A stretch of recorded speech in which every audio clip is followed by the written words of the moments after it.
Assalamualaikum warahmatullahi wabarakatuh. Nama saya Valentinus Setiawan dengan NIM 404. Saya Erlangga Yani Putra Hidayatullah dengan NIM 395. Di sini kami berdua ingin menjelaskan tentang teori-teori kriminologi menurut mazhab lingkungan, yaitu sosiokultural atau sosiokriminal. Pertama-tama, dalam materi ini yaitu kita mempelajari tentang kejahatan, yaitu tingkah laku manusia. Maka pendekatan yang digunakan adalah pendekatan deskriptif atau kausalitas dan normatif. Pendekatan deskripsi adalah suatu pendekatan dengan cara melakukan observasi dan mengumpulkan data-data yang berkaitan dengan fakta-fakta tentang kejahatan dan pelaku kejahatan. Contohnya itu bentuk tingkah laku kriminal, bagaimana kejahatan tersebut dilakukan oleh penjahat, frekuensi kejahatan pada waktu dan tempat yang berbeda, kemudian ciri-ciri khas dari pelaku kejahatan seperti usia, jenis kelamin, warna rambut, dan perkembangan karir pelaku kejahatan. Selanjutnya teman saya lanjutkan. Pendekatan yang kedua yang digunakan adalah pendekatan kausalitas atau pendekatan sebab dan akibat. Hubungan sebab akibat dalam kriminologi tentunya kriminologi dalam arti sempit, mempelajari kejahatan kriminologi dalam arti luas, mempelajari teknik kejahatan Herman Mannheim 1965, mempelajari tingkah laku manusia. Pendekatan yang digunakan deskriptif, kausalitas, dan normatif. 4 berbeda dengan sebab akibat dalam hukum pidana. Mengapa berbeda? Bahwa setiap kejadian dalam masyarakat merupakan satu peristiwa sosial dan boleh dikatakan bahwa setiap peristiwa sosial ada hubungannya satu sama lain. Dan peristiwa sosial yang satu ini merupakan suatu akibat dari peristiwa sosial lainnya. Gejala sosial ini disebut kausalitas atau sebab musabab antara masing-masing peristiwa sosial itu. Dalam kriminologi, hubungan sebab akibat setelah hubungan sebab akibat dalam hukum pidana terbukti. Artinya apabila hubungan sebab dan akibat dalam hukum pidana terbukti, maka hubungan sebab akibat dalam kriminologi dapat dicari, yaitu dengan cara mencari jawaban atas pertanyaan: mengapa seseorang melakukan kejahatan? Usaha untuk mengetahui kejahatan dan menggunakan pendekatan sebab akibat ini dapat juga disebut sebagai etiologi kriminal. Dalam kriminologi, hubungan sebab akibat setelah hubungan sebab akibat dalam hukum pidana terbukti. Artinya apabila hubungan sebab akibat dalam hukum pidana terbukti, maka hubungan sebab akibat dalam kriminologi dapat dicari, yakni dengan mencari jawaban atas pertanyaan: mengapa seseorang melakukan kejahatan?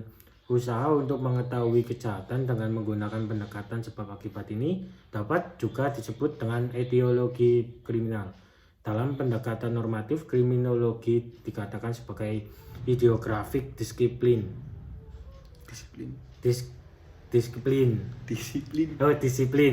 Karena kriminologi mempelajari fakta-fakta, sebab dan akibat, dan kemungkinan-kemungkinan dalam kasus yang sifatnya individual. Sedangkan yang dikatakan dengan normatetik disiplin adalah bertujuan untuk menemukan dan mengungkapkan hukum-hukum yang bersifat ilmiah yang diakui keseragamannya. Kemudian kriminologi adalah ilmu pengetahuan tentang kejahatan dan penjahat. Menurut Sutherland, ruang lingkup kriminologi terbagi atas 3 bagian, yaitu sosiologi of law atau sosiologi hukum, mencari secara analisa ilmiah kondisi-kondisi terjadinya atau terbentuknya hukum. Etiologi kriminal, mencari secara analisa ilmiah sebab-sebab daripada kejahatan serta penologi, ilmu pengetahuan tentang terjadinya atau terbentuknya hukum. Etiologi kriminal mencari secara analisa ilmiah sebab-sebab daripada kejahatan serta penologi, ilmu pengetahuan tentang terjadinya perkembangan hukuman, yaitu artinya dan manfaatnya berhubungan dengan control of crime. Kemunculan kriminologi sosiolog Prancis Auguste Comte tahun 1798 sampai 1857, yang itu meninggalnya. Memandang gerak maju pengetahuan terdiri atas 3 tahap, yaitu dari penjelasan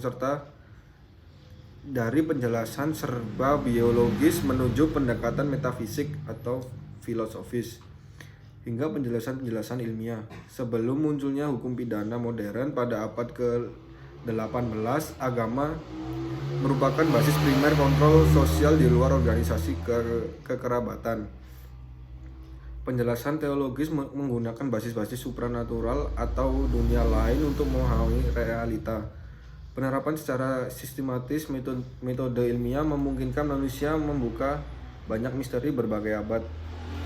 Mula-mula terobosan dalam pengetahuan terjadi dalam ilmu-ilmu sosial seperti sosiologi dan kriminologi.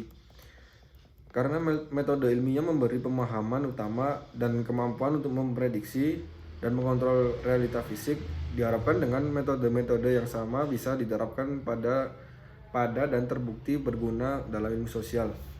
Walaupun banyak yang memandang kriminologi sebagai sebuah ilmu, seperti Sutherland dan Cressey memandangnya sebagai sebuah seni sama seperti kedokteran, sebuah bidang yang didasarkan pada banyak ilmu pengetahuan dan disiplin. Berikut pengertian dari para ahli mengenai kriminologi, yaitu 1. Menurut Bonger. Pengertian kriminologi menurut Bonger adalah ilmu pengetahuan yang bertujuan menyelidiki suatu gejala kejahatan seluas-luasnya. Kemudian yang kedua, Sudarto berpendapat bahwa kriminologi adalah suatu disiplin ilmu yang non-policy making, tetapi hasil dari penemuan tersebut dapat digunakan untuk melaksanakan kebijaksanaan. Yang ketiga ada Noah mengatakan bahwa kriminologi merupakan ilmu pengetahuan tentang tindakan kejahatan dan perilaku tercela yang menyangkut orang-orang yang terlibat dalam perilaku jahat dan tindakan atau perbuatan tercela tersebut. Kemudian nomor 4 yaitu dari Fritz mengatakan bahwa kriminologi adalah ilmu pengetahuan yang berhubungan dengan kejahatan, baik sebagai gejala kejahatan maupun sebagai faktor sebab akibat dari tindakan kejahatan. Yang kelima yaitu Wood di sini mendefinisikan kriminologi sebagai pengetahuan yang dihasilkan atas teori atau pengalaman yang berhubungan dengan perbuatan jahat dan penjahat tersebut di dalamnya mereaksi atau merespon dari masyarakat terhadap tindakan kejahatan dan para pelaku kejahatan. Yang keenam, Frank E. Hagan. Pengertian kriminologi menurut beliau adalah ilmu yang mempelajari perilaku kriminal, sedangkan secara khusus bidang kriminologi bersumber pada bentuk-bentuk perilaku kriminal, sebab-sebab kejahatan, definisi kriminalitas, dan reaksi masyarakat terhadap tindakan kriminal. Bidang-bidang pengkajian terkait bisa diliputi kenakalan remaja dan viktimologi. Yang ketujuh ada pengertian kriminologi menurut Wilhelm Sauer.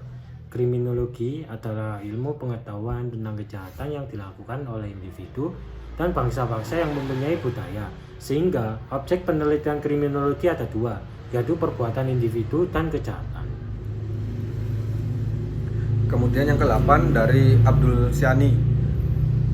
Beliau beranggapan bahwa kriminologi bagian dari sains dengan penelitian yang empiris berusaha untuk mendapatkan gambaran mengenai fakta-fakta yang ada. Kriminologi dipandang sebagai istilah global untuk suatu lapangan dalam ilmu pengetahuan yang demikian tidak mungkin dikuasai oleh seorang ahli saja. Yang ke-9 adalah pengertian dari J. Michael dan M. J. Adler. 2 orang ahli tersebut mengatakan bahwa kriminologi merupakan ilmu pengetahuan yang mempelajari semua tingkah laku dan sifat tercela, keadaan sekitar, dan dan bagaimana penjahat itu secara resmi maupun tidak resmi diperlakukan oleh badan kemasyarakatan dan warga masyarakat. Yang ke-10 menurut Johnson, beliau berpendapat, yaitu cukup beda pendapatnya. Beliau berpendapat bahwa kriminologi merupakan bentuk pendekatan diagnostik yang diperlukan untuk suatu pengobatan secara klinis. Yang ke-11 adalah pengertian kriminologi menurut P. Topinard. Pengertian kriminologi menurut beliau adalah ilmu pengetahuan yang mempunyai tujuan menyelidiki gejala-gejala kejahatan seluas-luasnya. Kemudian yang ke-12, Walter Reckless. Menurut beliau, kriminologi merupakan suatu pemahaman ketertiban individu dalam tingkah laku delinquen dan tingkah laku jahat, dan pemahaman bekerjanya sistem peradilan pidana. Yang 13 menurut pengertian dari Moelchatno, kriminologi menurut beliau adalah ilmu pengetahuan tentang kejahatan dan perbuatan jelek serta tentang orang yang berada pada kejahatan dan perbuatan jelek tersebut. Yang ke-14, Sujono Diryosisworo. Menurut beliau kriminologi adalah ilmu pengetahuan yang mempelajari tentang sebab akibat, perbaikan dan pencegahan kejahatan sebagai gejala manusia dengan penghimpun sumbangan-sumbangan dari berbagai ilmu pengetahuan yang lain. Yang ke-15 dari pengertian dari Edwin H. Sutherland dan Donald R. Creasy. Pengertian kriminologi menurut beliau adalah suatu proses pembentukan hukum, pelanggaran hukum, dan reaksi atau respon terhadap pelanggaran hukum. Kriminologi tidak hanya mempelajari kejahatan saja, tetapi juga mempelajari bagaimana proses hukum itu berjalan. Yang ke-16 yaitu dari Paul Modigdo Mulyono, menyatakan bahwa kriminologi adalah ilmu pengetahuan yang mempelajari kejahatan sebagai masalah manusia. Yang ke-17 adalah pengertian kriminologi dari J. Constant, mengatakan bahwa kriminologi merupakan ilmu pengetahuan yang bertujuan sebagai penentu faktor-faktor sebab akibat terjadinya tindak kejahatan dan pelaku kejahatan. Yang ke-18 yaitu dari Haskell dan Jablonski. Mereka berpendapat bahwa kriminologi secara khusus adalah disiplin ilmu tentang mempelajari pelaku kejahatan dan tindakan kejahatan yang meliputi sifat dan tingkat kejahatan, sebab akibat kriminalitas, perkembangan hukum pidana, dan sistem peradilan pidana, ciri-ciri tindakan kejahatan, pembinaan pelaku kejahatan, pola-pola kejahatan, dan dampak tindakan kejahatan terhadap perubahan sosial dan di masyarakat. Pada abad 19 sosiologi kriminologi timbul akibat dari perkembangannya sosiologi dan statistik kriminal, sehingga studi mengenai tindak pidana dan pelaku tindak pidana sudah mulai sungguh-sungguh dipelajari. Adolf Quetelet 1756 sampai 1874, seorang Belgia ahli ilmu pasti dan sosiologi. Guéry 1802 sampai 1866, seorang Prancis, dan Mayhew di Inggris mempelajari dan memetakan penyebaran tindak pidana dalam studinya yang pertama-tama menggunakan statistik sosial. Pada tahun 1870, awal kriminologi diterima secara umum, yaitu dengan adanya tulisan dari Lombroso, L'uomo delinquent atau manusia penjahat. Lombroso tersebut meneliti hubungan keterkaitannya bentuk fisik kepribadian dan pelaku tindak pidana. Selanjutnya mencetuskan teori perilaku tindak pidana bawaan dan mengembangkan studi tentang genetika dan studi tentang turun-temurun, yang selama periode inilah istilah kriminologi menjadi populer. Sementara pikiran Lombroso juga dipengaruhi oleh ajaran Auguste Comte dan Charles Darwin. Sementara ahli menggolongkan ajaran Lombroso ke dalam aliran positivisme. Pada tahun 1876 menulis buku Termasruhara El Homo Delinquent atau manusia penjahat dan pendiri serta tokoh aliran antropologis atau mazhab Italia, teori tentang manusia penjahat karena kelahiran. Kelahiran manusia telah menentukan anlek atau bakat atau dasar manusia untuk kemudian menjadi penjahat. Hampir 40% dari manusia hampir 40% dari penjahat-penjahat yang biasanya diberi nama Berowes Misdadigers, yaitu orang yang melakukan kejahatan karena memang sudah menjadi pekerjaannya, adalah penjahat karena menjadi penjahat sesuai dengan bakat mereka yang telah ditentukan karena kelahiran mereka. Di halaman 37 Ambindo Prakoso. Ajaran Lombroso masih tetap ada penganutnya meskipun jumlahnya sudah berkurang, apalagi mereka yang masih tetap menganut ajaran Lombroso dipaksa memperhatikan juga pengaruh milieu atau lingkungan atas sikap manusia. Betapun 59 bakat manusia dianggap faktor terpenting yang menentukan apakah seseorang menjadi penjahat atau bukan. Menurut asimetris dagu yang memanjang, menurut Sutherland, beberapa pendapat Lombroso adalah sebagai berikut. 1. Penjahat dilahirkan dengan tipe tertentu. 2. Tipe tersebut dapat dikenal dengan beberapa tanda. Misalnya, bentuk kepala yang asimetris, dagu yang memanjang, hidung pesek, berjenggot yang jarang, dan mudah merasa sakit. 3. Tanda-tanda itu merupakan penyebab kejahatan, lebih menunjukkan kepada pribadi yang cenderung untuk melakukan kejahatan, dan sebagai pribadi yang kembali memiliki tipe dan watak manusia luar, suatu atavisme timbulnya sifat nenek moyang, atau suatu degenerasi yang sejenis epilepsi. 4. Oleh karena alam pribadi yang demikian, mereka tidak mampu untuk menghindari kejahatan, kecuali Brahmana. Keadaan lingkungan tidak menghindari kejahatan, kecuali Brahmana. Keadaan lingkungan tidak memberi kesempatan untuk berbuat jahat. Yang kelima, beberapa pengikut Lombroso berpendapat bahwa ada beberapa jenis penjahat, misalnya pencuri, pembunuh, atau pelanggar seks, dapat dibedakan antara yang satu dengan yang lainnya, yaitu dengan meneliti tanda-tanda psikis mereka. Demikian George Godwin memandang Cesare Lombroso sebagai bapak kriminologi. Oleh karena penyelidikan Lombroso lebih diarahkan pada unsur manusia yang melakukan kejahatan dan bukan diarahkan pada kejahatan. Pertengahan abad 20, kriminologi membawa perubahan pandangan dari semula yang kriminologi menyelidiki kausa kejahatan dalam masyarakat, kemudian mengalihkan pandangannya kepada proses pembentukan perundang-undangan yang berasal dari kekuasaan negara sebagai penyebab munculnya kejahatan dan para penjahat baru dalam masyarakat.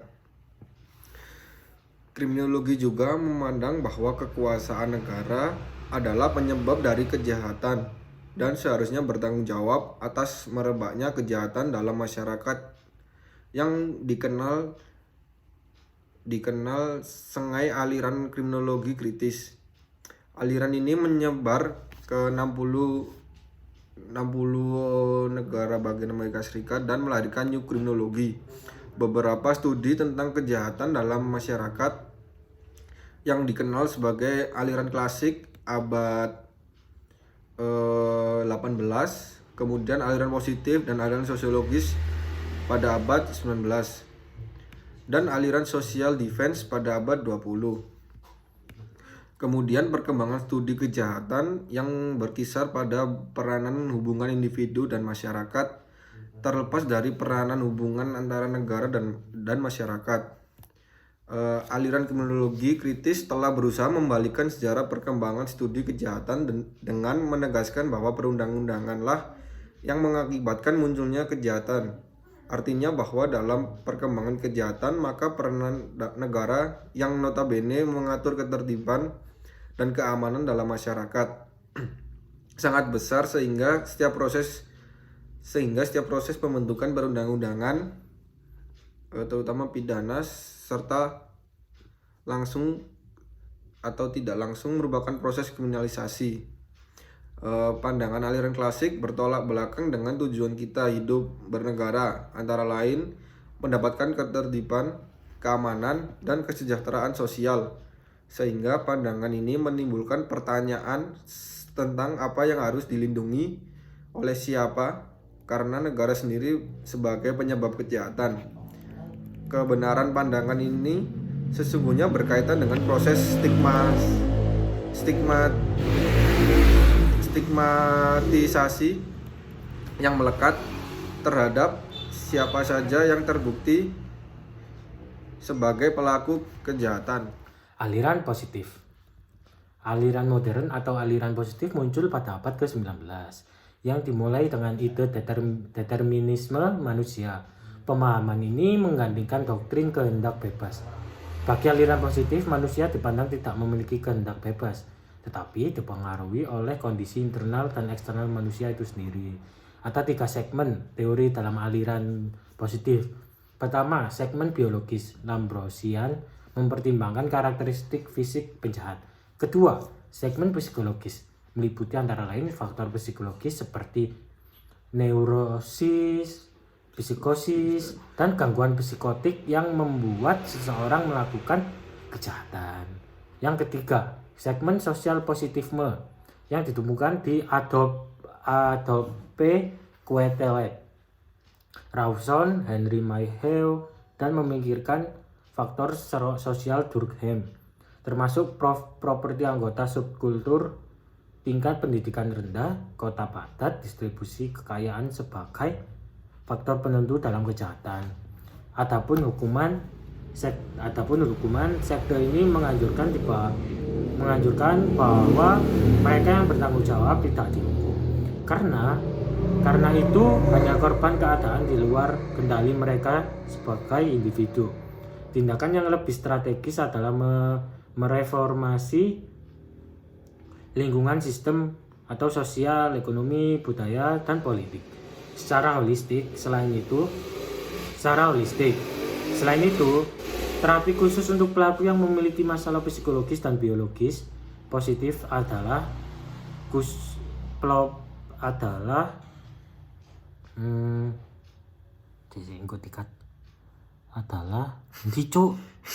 bangsat lagi, iya kan, mereformasi lingkungan. Selain itu, terapi adalah pelopor Lombroso. Iya, positif adalah pelopor Lombroso, Cesare 1835 sampai 1909. Seorang dokter Italia yang menyebut Bapak pelopor Lombroso Cesare 1835 sampai 1909. Seorang dokter Italia yang menyebut bapak kriminologi modern melalui teori yang dikenal Born Code. Teori kriminal lahir didasarkan pada teori evolusi Darwin. Dengan teori ini, Lombroso menyangkal kehendak bebas yang merupakan dasar aliran klasik dan mengusulkan konsep determinisme inti dari ajaran Lombroso ini. Inti dari ajaran Lombroso ini ada 3, yaitu 1. Penjahat adalah orang jahat yang memiliki bakat. 2. Bakat buruk diperoleh sejak lahir, penjahat dari lahir. Yang 3. Bakat yang salah dapat dilihat dari karakteristik biologis aktivis psikmata. Teori mazhab lingkungan. Teori ini bisa disebut juga sebagai mazhab Prancis. Menurut teori ini, Seseorang melakukan kejahatan karena dipengaruhi oleh faktor di sekitarnya atau lingkungan, baik lingkungan keluarga, ekonomi, sosial, budaya, pertahanan, keamanan, termasuk pertahanan dengan dunia luar, serta penemuan teknologi. Masuknya barang-barang dari luar negeri seperti televisi, buku-buku, serta film dengan berbagai macam reklame sebagai promosinya ikut pula menentukan tinggi rendahnya tingkat kejahatan. Menurut Tarde,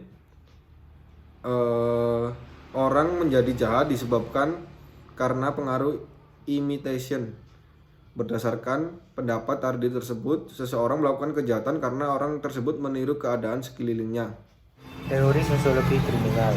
Teori ini melakukan penelitian dan membahas hubungan antara masyarakat dengan anggotanya, antara kelompok baik karena hubungan tempat maupun etnis, antara kelompok dengan kelompok.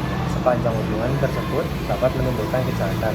Maka tugas kriminologi adalah menjelaskan bagaimana kejahatan-kejahatan yang ada dan yang perlu diteliti, bagaimana aspek-aspek budaya tertentu dapat mempengaruhi timbulnya kejahatan. Sebagai contoh, bagaimana budaya feodalisme yang nyatanya masih hidup dalam masyarakat Indonesia mempunyai pengaruh terhadap timbulnya kejahatan. Melihat penyimpangan sebagai kenyataan objektif, sehingga dengan melakukan pendekatan ini dan didasarkan kepada gambaran-gambaran tentang norma dan nilai-nilai yang berlaku di masyarakat, serta mendasarkan pada asumsi-asumsi tertentu, antara lain: 1. Adanya konsensus tentang nilai atau norma yang berlaku dalam masyarakat, sehingga dengan ini secara relatif mudah untuk mengidentifikasi pelaku penyimpangan atau kejahatan. Karena terhadap tindakan penyimpangan ada reaksi yang berupa sanksi, sehingga dengan ditegakkannya sanksi tersebut menunjukkan kepada masyarakat luas bahwa mereka terikat oleh seperangkat norma-norma dan nilai-nilai umum.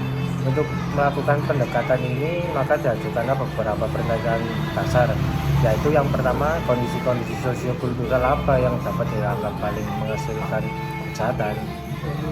Yang kedua, mengapa orang-orang masih tetap melakukan kejahatan meskipun pengawasan diarahkan kepada mereka. Yang ketiga, pengawasan yang bagaimanakah yang paling baik terhadap pelaku kejahatan. Yang kedua adalah dari M. Harvey Brenner secara teoritik mengidentifikasi beberapa pandangan yang berbeda mengenai latar belakang kejahatan dalam hubungan dengan pengaruh langsung ekonomi terhadap kejahatan, yakni penurunan pendapatan nasional dan lapangan kerja akan menimbulkan kegiatan-kegiatan industri ilegal. Yang kedua, terdapat bentuk-bentuk innovation sebagai akibat kesenjangan antara nilai-nilai atau tujuan-tujuan sosial dengan sarana sosiokultural untuk mencapainya. Dalam masa kemunduran ekonomi, banyak warga masyarakat yang kurang mempunyai kesempatan untuk mencapai tujuan sosial dan menjadi inovator potensial yang cenderung mengambil bentuk pelanggaran hukum. Yang ketiga, yaitu perkembangan karir kejahatan dapat terjadi sebagai akibat tersumbatnya kesempatan dalam sektor-sektor ekonomi yang sah. Teori transmisi kebudayaan. Teori ini dikembangkan oleh Clifford R. Shaw dan Henry D. McKay yang menekankan pada pentingnya aspek pewarisan nilai-nilai dan norma-norma khususnya terhadap anak-anak yang tengah mengalami proses sosialisasi. Menurut mereka, pada wilayah dengan angka laju delinkuensi rendah terdapat banyak keseragaman, ketataan asas, dan keumuman nilai-nilai dan sikap-sikap konvensional dalam hubungannya dengan pengasuhan anak, penyesuaian diri terhadap hukum, dan lain-lain yang erat kaitannya. Sementara di wilayah angka laju delinkuensi tinggi berkembang sistem nilai-nilai moral yang saling bertentangan dan mendesak. Sebaliknya, pada wilayah dengan status ekonomi yang rendah yang mempunyai angka delinkuensi tinggi ditandai dengan adanya perbedaan yang luas dalam norma-norma dan standar-standar perilaku.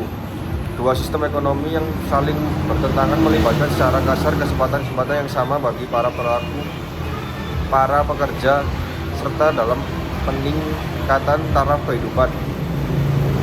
Ini keberhasilan dalam dunia penjahat ditunjukkan oleh penampilan penjahat-penjahat dewasa yang pakaiannya dan kendaraannya memperlihatkan bahwa mereka makmur dalam bidang yang dipilihnya. Nilai-nilai yang salah dan resiko-resiko yang besar yang ditanggung nampak pada mereka yang berusia muda. Anak-anak yang ditinggal pada dalam lingkungan kemasyarakatan semacam itu dihadapkan pada berbagai standar-standar kontradiktif dan bentuk-bentuk perilaku kontradiktif, bukannya pada suatu pola yang secara relatif konsisten dan konvensional. Lebih dari satu pranata moral yang pendidikan tersedia bagi mereka.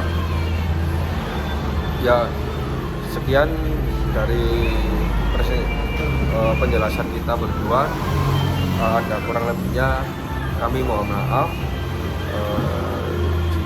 Kita Ya kita akhiri. Assalamualaikum warahmatullahi wabarakatuh. akhiri.